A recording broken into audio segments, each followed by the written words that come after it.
క్రైస్తవులకి, ముస్లింలకి, హిందువులకి, సిక్కులకి, జైనులకి, బౌద్ధులకి, పార్సీలకి, ఇంకెవరైనా మతస్థులు బ్యాలెన్స్ ఉంటే వాళ్ళందరికీ మీరు మీ మతానికి చెందినటువంటివి, మీ కల్చర్కి సంబంధించినవి దయచేసి వేరే మతానికి చెందిన ప్రార్థనా స్థలాల దగ్గర ప్రదర్శించవద్దు. కరెక్ట్గా మీరు వింటున్నారా?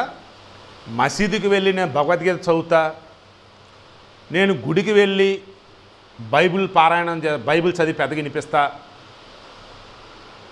ఇక తిరుమల లాంటి పుణ్యక్షేత్రానికి వెళ్ళి నేను నమాజ్ చేస్తా, నేను క్రైస్తవ మత ప్రచారం చేస్తా, క్రీస్తు బోధనలు చెప్తా. ఏందిరా అసలు మీ అరాచకాలు? ఏం చేస్తున్నారు అసలు?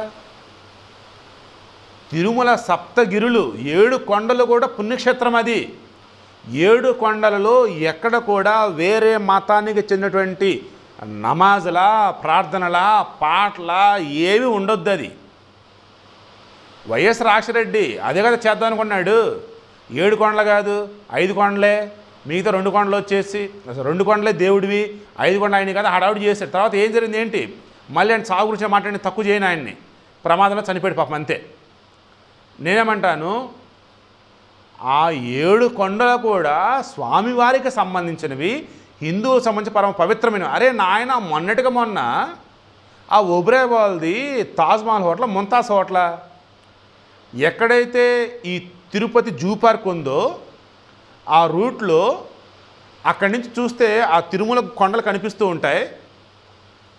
ఆయన సరే పెట్టుకోవచ్చు హోటలు, కానీ రోడ్డుకి యువతల వద్దు, అవతల పెట్టుకోండి అని చెప్పి పర్మిషన్ కూడా తీసి అవతల పడేశారు. ఎందుకు? హోటల్ అంటే మందు, విందు, ఫుడ్డు, గిడ్డ మొత్తం మీ కథలు నడుస్తాయి.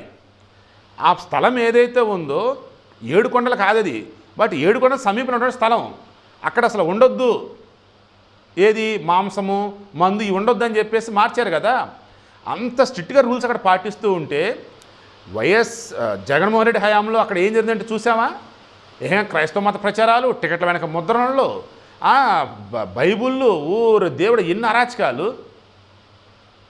ఇప్పుడు వచ్చేసి ఏకంగా ఓ ముస్లిం వ్యక్తి, అది కూడా పాప వినాశనానికి వెళ్ళే రోడ్లో పురోహితుల సంఘం అనేది ఉంటుంది. చక్కగా అక్కడ సీసీ కెమెరాలు మొత్తమే ఉన్నాయి. ఇతను తమిళనాడు నుంచి వచ్చిన వ్యక్తి అంటున్నారు. నేను మరలా అంటున్నా, ఇటువంటి వాళ్ళని అమాయకులనే అంట. లేదు వాంటెడ్గా చేశాడంటే అతను పట్టుకొని జైల్లో వేయాలని అంట. నేను అమాయకుడైన వర్డ్ ఎందుకు యూజ్ చేశానంటే, అతను తమిళనాడు నుంచి ఒక ముస్లిం, మేబీ కార్ డ్రైవర్గా తీసుకొచ్చి ఉండొచ్చు ఎవరన్నా. అతనికి గుడి అంటే దేవుడి అన్నట్టు అనుకుంటాడు. ఇదంతా వచ్చేసి పక్కన ప్లేస్ అని చెప్పి అనుకొని ఉండవచ్చు. ఒకవేళ అతనికి తెలిసి కనుక చేస్తుంటే అస్సలు క్షమించకూడదు. అతన్ని పట్టుకోవాలా, విచారణ చేయాలా, జైల్లో వేయాలా తేడా చేస్తే. ఇంత దారుణం ఏంటండి అసలు? 10 నిమిషాలు పైగా నమాజ్ చేశాడు బిందాజ్గా. అసలు అక్కడ అన్య మతస్థులు తిరుమల పుణ్యక్షేత్రాలు రావటమే నిషిద్ధం. ఒకవేళ వస్తే దేవుడి మీద ఒక నమ్మకం ఉంది అంటూ వాళ్ళు ఏం చేయాలి? అక్కడ డిక్లరేషన్ ఇవ్వాలి. డిక్లరేషన్ ఇవ్వకుండా దర్శనం చేసుకోకూడదు. ఒకవేళ దర్శనం చేసుకోవద్దు, బయట తిరుగుతున్నాడు అన్నప్పుడు ఏం చేయాలి? బైబిల్ మత ప్రచారాలు చేయొద్దు, ఈ నమాజ్ చేస్తూ ఇటువంటివి చేయకూడదు. వచ్చామా వెళ్ళామన్నట్టు ఉండాలి. నేను ముస్లింని, నేను క్రైస్తవుడిని, నేను వెంకటేశ్వర స్వామిని నమ్మను, నేను ఒక కారు డ్రైవర్ని, వచ్చా వెళ్ళు, ఎవరో అంటారు కదా. ఇప్పుడు శ్రీశైలం ఉందండి, శ్రీశైలం బయట బోల్డ్ అని స్టాల్స్ ఉంటాయి. అందులో ముస్లిమ్స్ చాలామంది ఉంటారు, అమ్ముకునే వాళ్ళు అదని ఇదని. సో ఇప్పుడు నేనేమన్నానంటే, టీటీడీ వాళ్ళు దృష్టి పెట్టాల్సిన సమయం ఆసన్నమైంది. ఏ రకంగా? ఘాట్ రోడ్లో రాజశేఖరు, ఓంకార్ నాయకు, సిరావుద్దీన్ అని చెప్పేసి 3 పోలీస్ కానిస్టేబుల్ కర్నూలు వాళ్ళు బగ్గా తాగేసి ఘాట్ రోడ్లో అడ్డదిడ్డంగా వస్తూ వెహికల్స్ ముద్దుతూ నాన్న రభస్ చేస్తా పోతే పోలీసులు పట్టుకొని ఎవరు మీరు అని చెప్తే వాళ్ళు పోలీసులు. నమాజ్ చేసిన ఒక ముస్లిం, తాగొచ్చిన ఒక ముస్లిం, తాగొచ్చిన రిమైనింగ్ 2 హిందువులు. ఏం చేయాలి అసలు? అది గుడా, పవిత్ర పుణ్యక్షేత్రమా? అసలు ఏంటి అసలు? ఏం చేస్తున్నారు అసలు? తాగి తందనాలు ఆడతారు, ఆనండి బయట. అది టూరిస్ట్ ప్లేస్ కాదురా బాబు, అది పుణ్యక్షేత్రం. అది టూరిస్ట్ ప్లేస్ అయితే మీ ఇష్టం వచ్చినట్టు ఊరేగవచ్చు. పుణ్యక్షేత్రం అన్నప్పుడు ఆ ఘాట్ రోడ్లో వెళ్ళినప్పుడు ఎంత పద్ధతి ఉండాలి, ఎంత పవిత్రంగా ఉండాలి. ఆ 3 పోలీసులు అదుపులోకి తీసుకున్నారు.